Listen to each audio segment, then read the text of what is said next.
სახელითა მამისათა დაძისათა და სულისა წმინდისათა. ამინ. ჩვენთან არის ღმერთი. დიდება და მადლობა ღმერთს დღევანდელი წირვისათვის.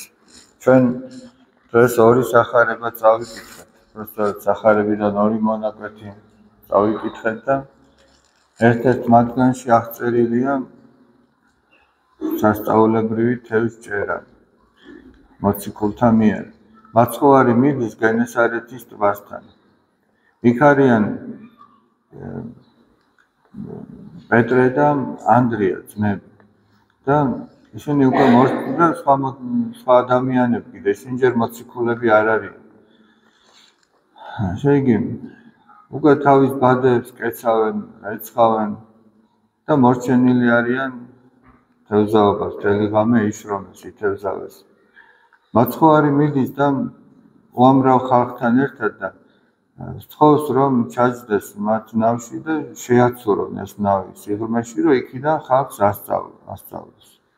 აი თქვენ თუ დააკვირდებით, მაცხოვარი ხან მთაზე აიყვანს ხალხს, აი მათ ეს სახარების მეხუთე, მეექვსე, მეშვიდე თავებს ასე ეწოდება ქადაგება მთაზე.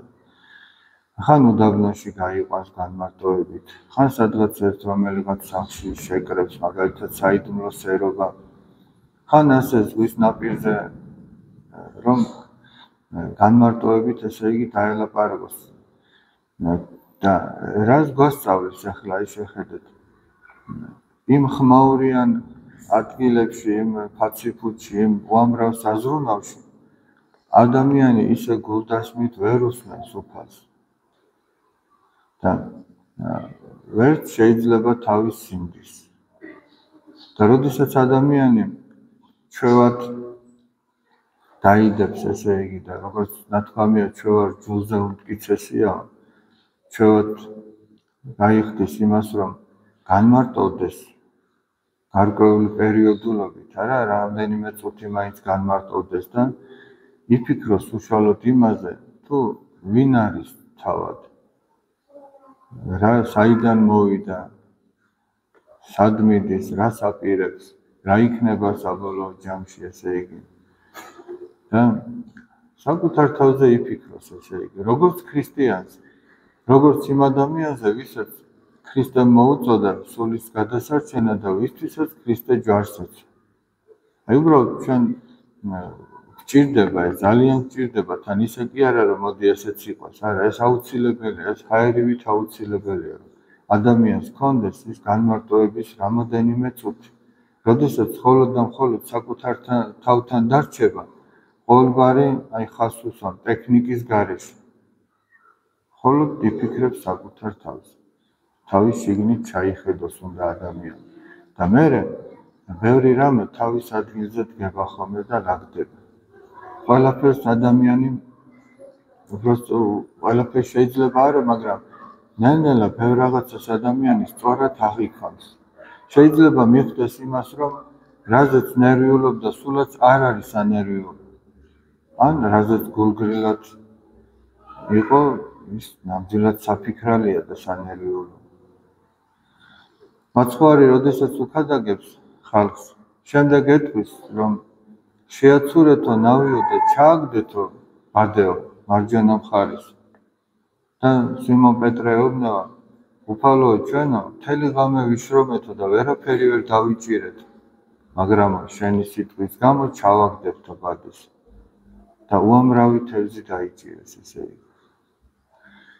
იმდენად ბევრი, რომ გაკვირვებულები არიან და აი პეტრე მოციქულში გაჩნდა ის განწყობა, რომ უფალო, გაგშორდიო, მე ცოდვილი კაცი ვარ, ან იმდენად დაინახა უფლის სიდიადე და მისი სიმცირე, რომ ვერ აკადრა უფალს, რომ პეტრე მოციქული მასთან ერთად ყოფილიყო, ამიტომ ეუბნება, რომ გამშორდიო უფალო. განა იმიტომ, რომ უფალი არ უნდოდა.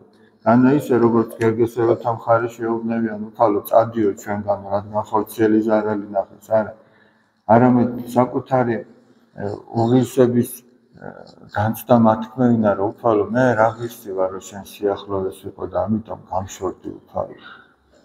და უფალი ეუბნება, რომ გამოვყევითო და ამიერიდანო კაცთა მონადირედ გაგხდით. ანუ ადამიანები რომ მოინადიროთ სათასასუფევლისთვის და აი ამ მაგალითითაც აჩვენა იქ სადაც მოციქულები არ ელოდებოდნენ, ახლა ვისაც უთევზავია იცის რომ ღამე თევზაობა მეტად ხელსაყრელი სადაც თან იმ ადგილზე სადაც მთელი ღამე ვერაფერი ვერ დაიჭირეს აი ხაზი აქ გასმული რომ ვერაფერი ვერ დაიჭირეს განან ცოტა დაიჭირეს ან რაღაც და ამითიც აჩვენა რომ როგორც ეს თევზი დაიჭირა ისევე ადამიანების მოაკესებასაც შეძლებს სასუფევლისათვის და აქ ახლა ნახეთ რაზეა კიდე საუბარი რომ მათ სფეროში აჩვენა უფალმა მათ თავისი თავი იქ სადაც ზედმიწევნით იცოდნენ ყველაფერი და რომ დილით ვერ უნდა დაეჭირათ იმ ადგილზე სადაც ღამე ვერ დაიჭირეს ზუსტად იქ აჩვენა უფალმა როგორც ამბობს წმინდა წერილი სადაც აენებოს ღმერთსა იძლევის წესი ბუნებისა ღმერთს სადაც უნდა იქ ბუნების კანონები შეიცვლება და ასე როა კანონზომიერება სულ სხვაგვარად იქნება და ესეთები ჩვენ ცხოვრებაშიც არაერთხელ ყოფილა ესე იგი აი ორი მაგალითი გამახსენდა ახლა დღეს რო ფიქრობდი ამას აი მაგალითად ერთი არის წმინდა ბასილი დიდის ცხოვრებიდან ეს დიდი მღვდელმთავარი იყო ძალიან დიდი შრომა და დამსახურება მიუძღვის ეკლესიაში მიუხედავად იმისა რომ სულ 59 წელი იცხოვრა ამ მიწაზე მან 59 წლის ავადმყოფობით გარდაიცვალა, მაგრამ ბოლო პერიოდი იყო ასეთი, როდესაც ის ავადმყოფოში იწვა, იქ იყო ერთ-ერთი დახელოვნებული ექიმი, რომელსაც 2-3 დღით ადრე შეეძლო რომ ადამიანზე რომ იტყო და მაშინ ხო ის გამოკვლევები არ იყო დღეს რაც არის. დღესაც კი არის, მაგრამ შეიძლება ის ექიმი უფრო კარგად იკვლევდა. მეოთხე საუკუნეში იმდენად იყო დახელოვნებული, არავის შეურაცხყოფას არ ვაყენებ. უბრალოდ ეს პრობლემა გვაქვს ჩვენ ნამდვილად, რომ რაღაცა ჩავარდნები გვაქვს სამწუხაროდ. და რომ ეთყოდა 2-3 დღეში გარდაიცვლება, ის მართლაც მისი სიტყვა სრულდებოდა. ეს ებრაელი კაცი იყო, არ უნდოდა რომ ქრისტიანულად მონათრულიყო. და იმ საღამოს, როდესაც ბოლოჯერ გამოემშვიდობა წმინდა ბასილი დიდს, გამოემშვიდობა იმ განწყობით, რომ ის ბოლოჯერ თან მეგობრობდნენ, უყვარდათ ერთმანეთს. გამოემშვიდობა, რომ ის ბოლოჯერ ნახულობდა და დილით რომ მოვიდო და გამორიცხული იყო, რომ ცოცხალი დახვედრილი. და წმინდა ბასილი დიდი ეკითხა. დილით რომ მოხვიდეო და ცოცხალი რომ დაგხვდეო, მაშინ რას იზავდა? მაშინ იესო ქრისტეს ვირწმუნებ, იმიტომ რომ შენ თუ დილით ცოცხალი დავხვდიო, სხვა არაფერი არ იქნება თუ არა ის რომ შენმა ღმერთმა გიშველა. იმიტომ რომ ეს იმდენად დახელოვნებულია თავის საქმეში. მართლაც დილით მოვიდა და თავისთავად ცხადია მის გაუწებას საზღვარი არ ქონდა, როდესაც დაინახა ცოცხალი. არა მარტო ცოცხალი და საწოლში მყოფი. ადგა მღვდელმთავარი. შეიმოსა, წირო აღასრულა, მონათლა ეს კაცი. და შემდეგ გარდაიცვალა. ესმით აი ღმერთმა დაანახა ამ ექიმს თავისავე სფეროში, იქ სადაც გამორიცხული იყო. კიდევ იყო ერთი ასეთი შემთხვევა, ერთი ურწმუნო კაცი იყო, ისიც ძალიან ეს უკვე აქეთ ბოლო საუკუნეებში ხდება, ძალიან დახელოვნებული თავის საქმეში, ოღონდ ურწმუნო კაცი ესეც. და მიდის ერთ-ერთ ქალაქში, სადაც რაღაცა კონფერენცია, დიდი შეკრება, ამასაც დაჯილდოება ელოდება. მიდის და უამიდობის გამო ფრენა გადაიდო. სხვა რა გზაა, მანქანით უნდა წავიდეს ცოტა ადრე, ხო? მიდის ახლა მანქანით, ეს მანქანაც სადღაც გაფუძდა რომელიღაც სოფელში და ვეღარ აგრძელებს გზას. რა ქნეს ახლა? შეეგუა იმას, რომ ვეღარ მიდის, მაგრამ ღამე სადღაც ხონდა გაათიოს.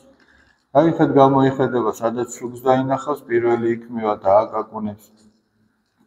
შეიძლება დიდი ექიმია, შეიძლება სულაც იმპერატორია, მაგრამ შუა დღეში რო დაგიღანდება, სულაც გლეხი კაცი გჭირდება, რომ ვიღაცამ შეგიფაროს. იგი ჩინმენდლები არაფერს ვერ შველის.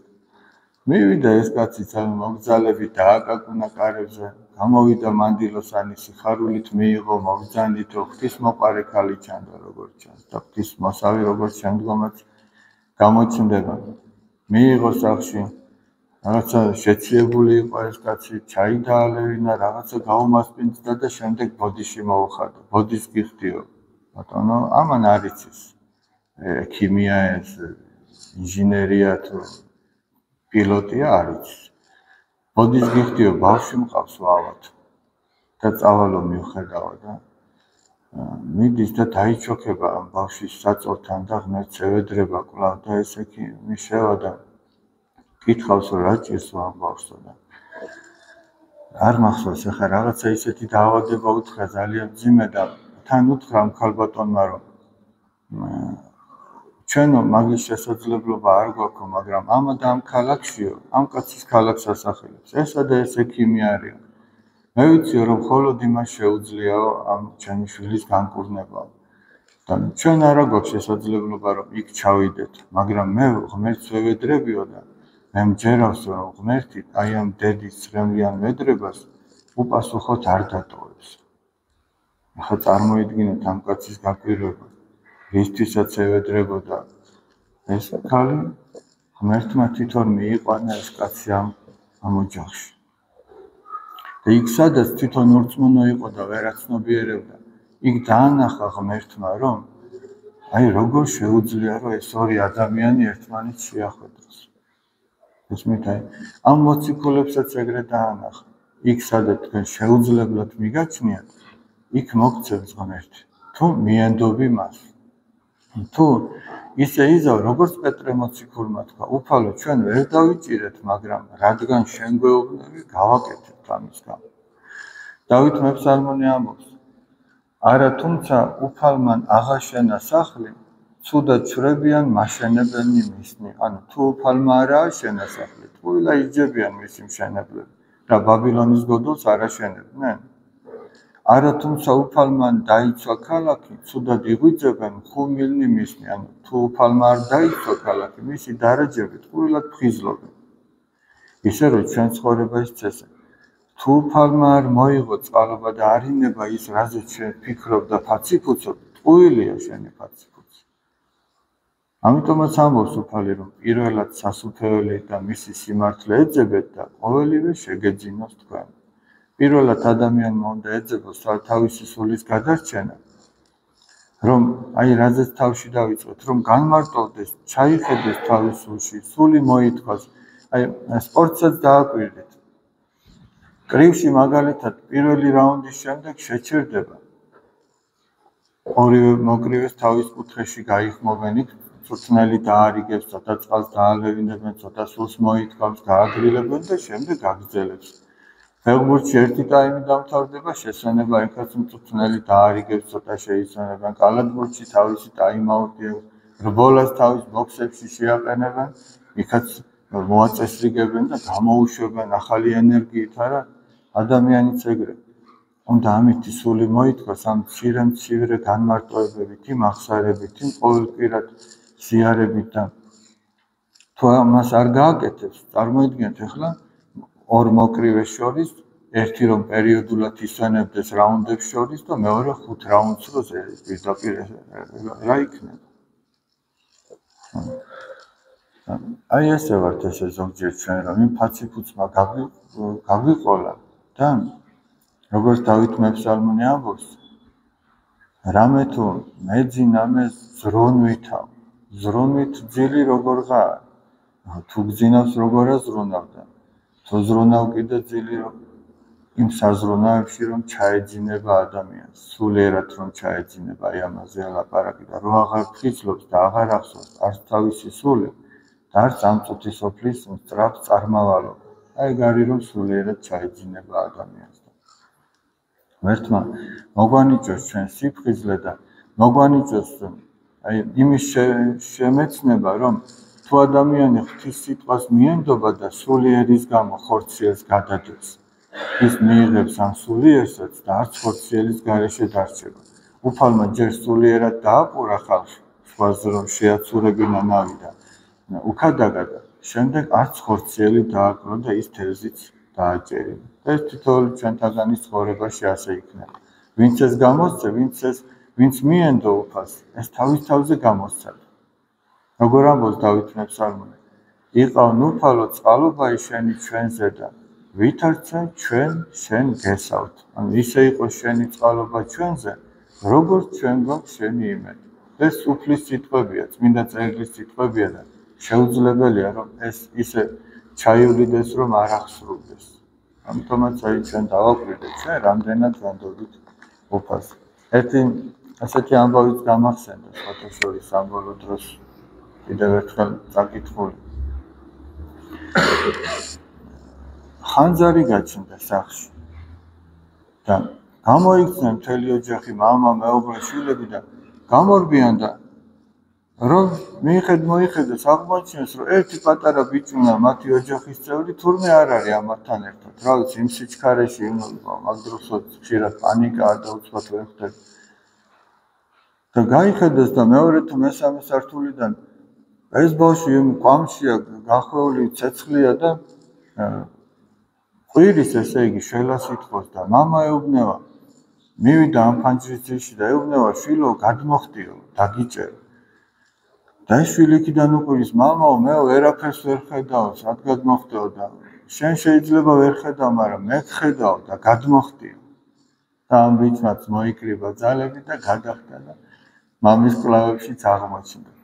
ჩვენ შეიძლება ღმერთს ვერ ხედავთ, მაგრამ ის გეუბნება, რომ გააკეთე ეს და მიენდე და გამოვა ყველაფერი. აი როგორც არის ამ შემთხვევაში.